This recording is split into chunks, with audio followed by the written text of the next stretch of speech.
It's that time of the week, folks, where we literally put our minds together and we try and work out what the best plan is for our teams for Game Week 7. And it is, unfortunately, a little bit earlier this week because it's a Friday night deadline. We'll be live tomorrow with a deadline stream at 4 p.m. for your enjoyment, so make sure you join me for that one. The late mail will also be out early tomorrow, so if you haven't already, leave me a comment today on this video with your cards calls that you would like to see featured in the late mail, which will be out very early on Friday morning. I'll have updates there for the press conferences that happen today and the ones that we don't see, but potentially there's some injury news that updates in there that I'll try and find and put in the late mail for each club as well. Make sure you get your cards calls in. If you are enjoying the content, please leave us a like on the video. And if you haven't already joined the family, please consider smashing that subscribe button as well if you are enjoying it. And that being said, ladies and gentlemen, let's get straight into team selection for Game Week 7.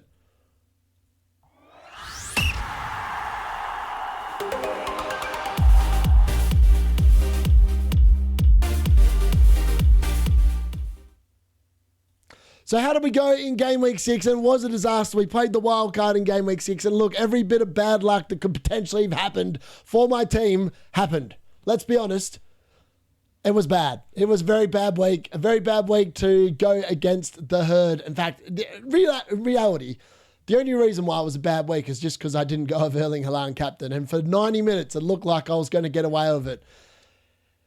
And then I didn't get away with it. And I got absolutely pummeled into the dirt by the people that did Captain Haaland. And those people that triple Captain Haaland, I got even more pummeled into the dirt because of that. But in reality, when I look at the rest of the team and where I've ended up and the team squad value that's happened since last week to this week, I'm actually not too disappointed with it. I know 37 points is no good and we're down to 7.6 million, which is an unbelievably good rank. It's actually really liberating.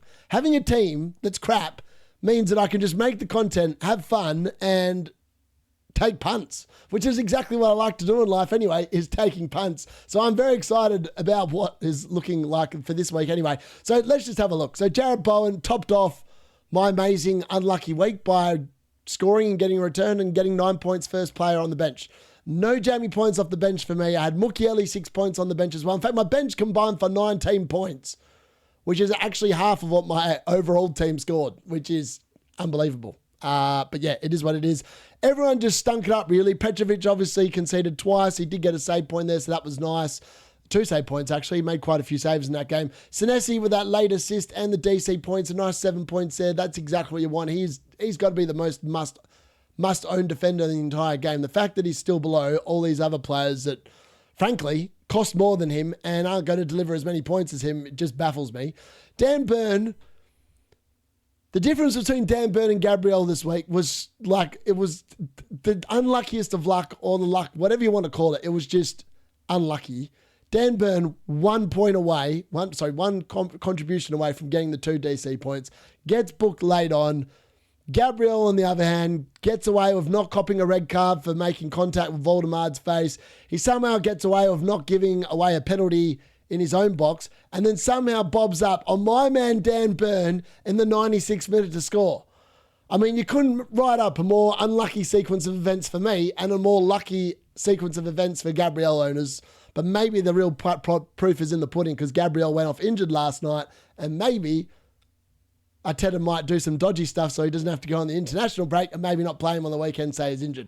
So we'll have to wait and see. Keep your eyes out for that. But thankfully, I don't own Gabriel and I didn't fall into that bandwagon so far yet. He'll probably score on the weekend now. I've just said all that. Chalobah, Santos, thank you very much for getting that man sent off. You absolutely put him in hospital with that pass, and unfortunately Chalobah fell for it, and that was a nice -3 that I enjoyed soaking up there. Semenyo, 7 points. That was good. He scored. He just keeps returning, let's be honest. Reinders, 2 points. Didn't do much in that game. Bruno Fernandes and Mbumo, this was a 15-point swing. I got 1 point from 2 players, when in reality, if Bruno scores that penalty and Mbumo gets the assist, Bruno scores, all of a sudden I'm looking at 15 points from 2 players. A huge, huge swing. That's just luck in a nutshell. It just wasn't with me last week. Then the Pigeon literally had no service all game. 2 points there. That was just disappointing. That's why I bought him, was for last week and this week. So if he doesn't return this week, that was just a failed move on wildcard. Should have gone somewhere else. And then Haaland versus Foden. I mean, early doors, that watch along, I thought Foden had scored because it looked like he'd scored. And then it turned out Steph beat him to it by a millimetre of a second. That ruined his 10-point score. And he ended up getting booked for dissent and ending up on 1 point, which doubled the 2. Fantastic stuff. And then Haaland, who literally did nothing all game, other than get that assist, was on 5 till 90 minutes and then all of a sudden just exploded to 16. I mean, that's all you need to know. I took on the cartel and the masses with the captaincy, and let's be honest, it didn't go well. It was unlucky, but I got it wrong. But maybe this week I get it right. So on to the mini-mig leader, and in his second year was a trial. He retains his place at the top. He's on to 438 points overall now, and he's up to an overall rank of 808. This dude could win it. That we might have the winner in the FPL think he can beat the D-Unit League. He could end up with a T-shirt for winning the league. He could also end up with the honour of winning FPL, but reality, you really want to have the honour of winning the D-Units mini league, because let's be honest, it's full of quality blokes like myself and and all you people that have obviously joined, and the code is up there to the top right there if you want to join. But he had a very good week. He pressed the triple captaincy on Haaland and he went Doku over Foden. So again, that was very nice there.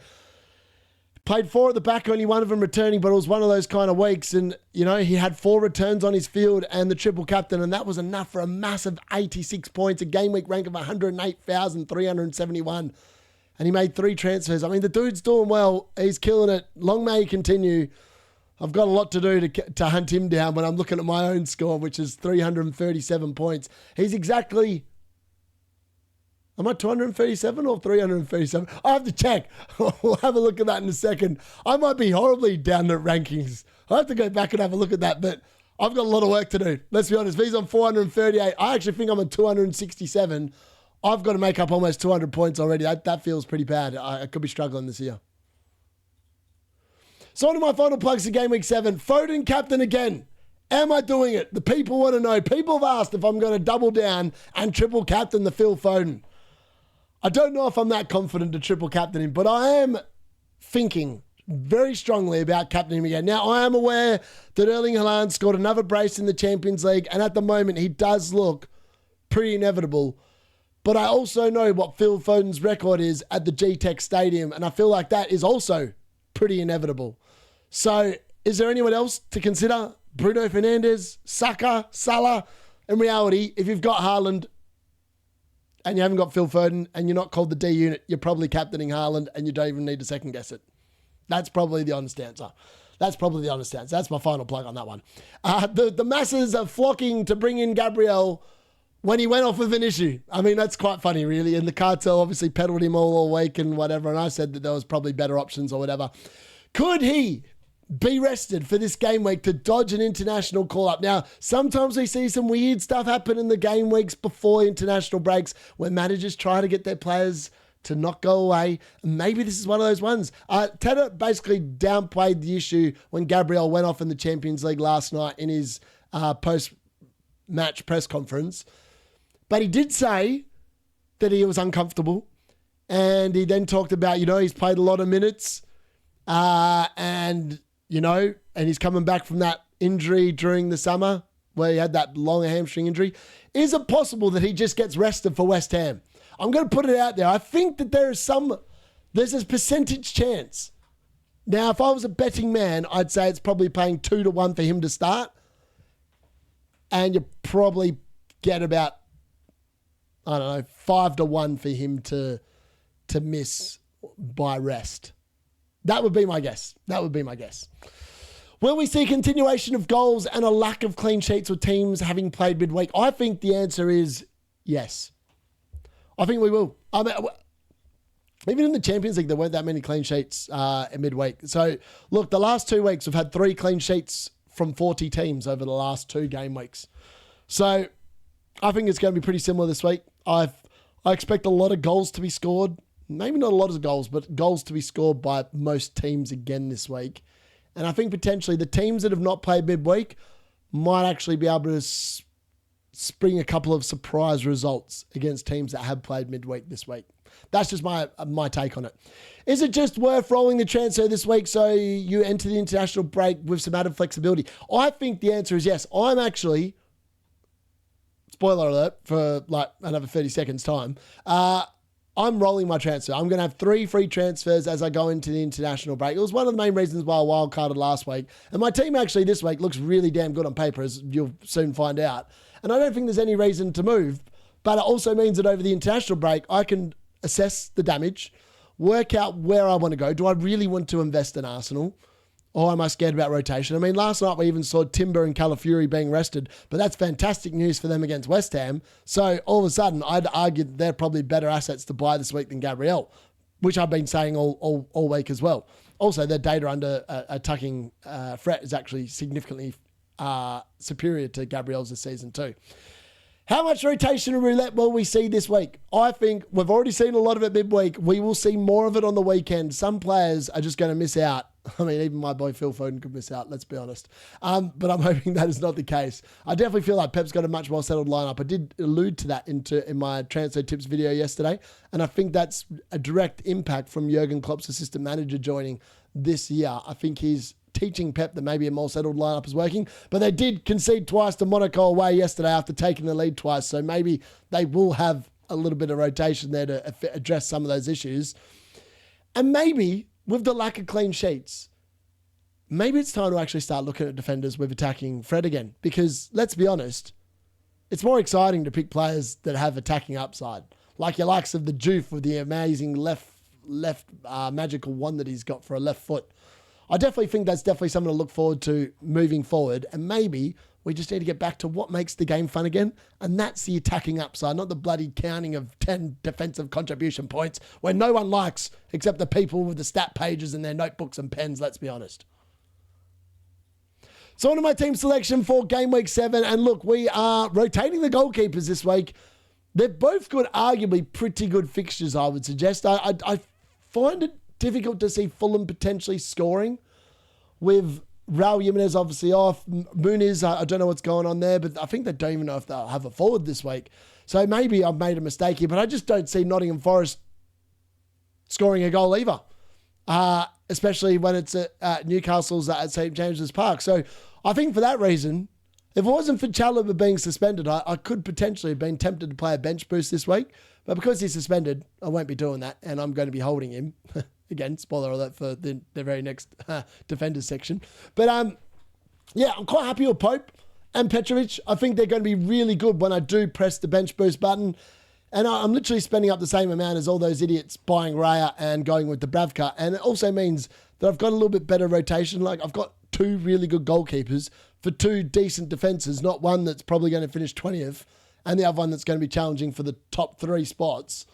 I think that combination just works really well. And I looked at it long term, and I think it's going to make me some money as well out of it as we go forward. And I think that's going to be great too. I mean, Newcastle's defence has been elite, so it makes sense to bet on Pope this week. Yeah, I just think that that's a pretty clever one. Let me know if I've got the goalkeepers wrong this week. I'm intrigued to know. So on to my defenders. And look, Chalobah, I know I probably should have put him last spot on the bench, but it doesn't really matter because he's not going to be coming on. So as long as he's on the bench, it really doesn't matter what position he's in. He, ironically, is nowhere near a price drop either, even though he's dropped about 3%. But that's because of the fact he's been red flagged, and which is fantastic because when he comes back and all of a sudden everyone wants him because he's going to be great again because he's only missing the one game, which is this game week. And Chelsea's fixtures post this game week are really good. And I think Chalobah will be amazing, which is why I'm holding him, not moving him out for an Arsenal defender. I just think he's going to be great. Now, obviously, he's not available this week, and I was never going to play him this week anyway. It was always between Mukiele and Krejci to come in. Now, I'm going with Krejci just because of the fact I thought Wolves played really well against Spurs last week away from home. They're back at home this week. They need the wins. I think the Krejci's looked really good back there as well, and he's got some good attacking threat from his days at the place he played for. I think it was in Czech Republic. Oh, it's either that or Serbia or somewhere. He played somewhere, had amazing attacking data. He's obviously already scored once for Wolves as well, so I'm backing him in. I mean, it'd be nice if I could get a 15 point. It'd be nice if I got just a boatload of luck this week and this team did as well as my CL fantasy, which got 109 points this week. That is what would be nice on a second week post wildcard. Dan Burn is the double up on the Newcastle defence. Again, he's just locked. He looks really good. Eddie Howe loves him. The dude never gets injured as well, touch wood. And then Senesi. I mean, I am covering the Bournemouth defence with Senesi this week. And I think I've got it right. I think the double Newcastle defence is the way to go this week. Again, let me know in the comments if you think I've got that wrong. But I'm pretty excited about what the defence can actually do for me this week. Even though I don't own any Arsenal assets, I just think that it's going to pay off for me this week. So on the midfield, and we're playing the exact same midfield five. We are running it back, boys. We are running it back. So Semenyo is going to start against Fulham on Friday Night Football. We've then got Foden and Reinders against Brentford away. And then we've got Bruno Fernandes and Mbeumo with Sunderland at home. Now, other than Semenyo, the other four need to justify my patience, my faith in running it back for a second game week. They need to deliver the points this week. They really need to deliver the points. And look, the fixtures on paper should be good. Foden's record at the G-Tech is incredible. He scored a hat-trick there. He scored a brace there last year. Even his worst season in the Premier League, he scored a brace there. My boy, please, for the love of the D unit and my content, please deliver me a massive haul this week. Please. Reinders, just cover, I don't know, just do something. And then Bruno, just show up, mate. Come with a better attitude. And Mbeumo, please come with your scoring boots on. I need goals. I need points. I need to start clawing up my way back up the ranks. And it's going to have to come from this midfield five. And it needs to start happening this game week. Let's be honest. And lastly, onto the forward two. And I can't believe I'm doing it, but I'm benching Jarrod Bowen again this week. I actually strongly believe that Jarrod Bowen is going to score against Arsenal. I don't know why. And I'm actually kind of annoyed that Chalobah got himself sent off, because I actually think that I might have bench boosted if he wasn't suspended. And I'm not making a transfer just to play the bench boost on game week 7. That just seems silly, when I could just wait till game week 8 or whatever, and there's probably going to be plenty of other times to play it. There's no need to be sitting there making one silly transfer this week just because I think Bowen's going to score. The big question I've got, the chat and my people that watch these videos, who do I bench anyone for Bowen to come onto the field? Like, I legitimately believe that he's going to score against Arsenal, but I can also see the Pigeons scoring against Leeds. Obviously, Haaland's going to be playing. And that midfield five, the fixtures are just all so good on paper, it's really hard to see who I'd drop for him. Like, he's got the hardest fixture. He's got Arsenal away, the best defence in the league. And yet somehow I just think that Jarrod Bowen is going to return. And I don't know why, but I just feel like he is. And then let's talk about the elephant in the room. Phil Foden is the captain. Phil Foden's the captain. We're going with Erling Haaland vice captain. I'm ignoring, and I'm aware that people say, you can't sit there and say this is like you are taking on a player that's owned by 55% of the competition and probably 54.99%. And the one idiot that doesn't captain him will be me. I'm going to take it on again this week with a Phil Foden captaincy. I don't know. You can call it stupid. You can call it bravado. You can call it doubling down. But I believe in doubling down. And normally when the D unit doubles down, it comes through. So Phil Foden, please, for the love of the D unit and my own sanity, and just to show people that I know what I'm talking about, if you could just beat Haaland this week, and I don't care how you do it, mate, just do it. Just do it for me, and I'll be a very happy boy. But yes, that is my team selection this week. We are looking at a Phil Foden captaincy and a Haaland vice captain. I mean, there is a world where in the late mail, if it comes up with Haaland over Foden again, I might change it to Haaland, because I should have done that last week. Should have listened to the late mail. The late mail's never wrong on the captaincy shout. I don't think it's actually got a captaincy shout wrong all season long. And yeah, that's the team. Let me know if I should be bringing in Bowen. If there's anything else I should do, the goalkeepers, should I leave them the way they are? I think I've got it right.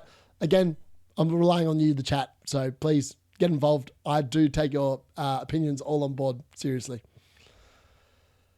So that brings me to the end of my team selection for Game Week 7. Again, if you've got your card calls that you would like to see, please leave them in the comments in this video. I will pick the best date, and I'll be putting the late mail together later tonight, moving into tomorrow.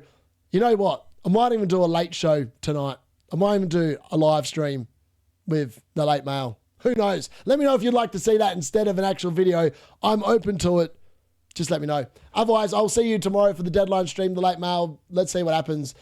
That's been FPLD Unit. If you like that, give us a like, leave us a comment with your card calls. And if you haven't already, smash that subscribe button. You want to join the D Unit family, please join. Also, the WhatsApp chat is continuing to grow, so please hit up the link.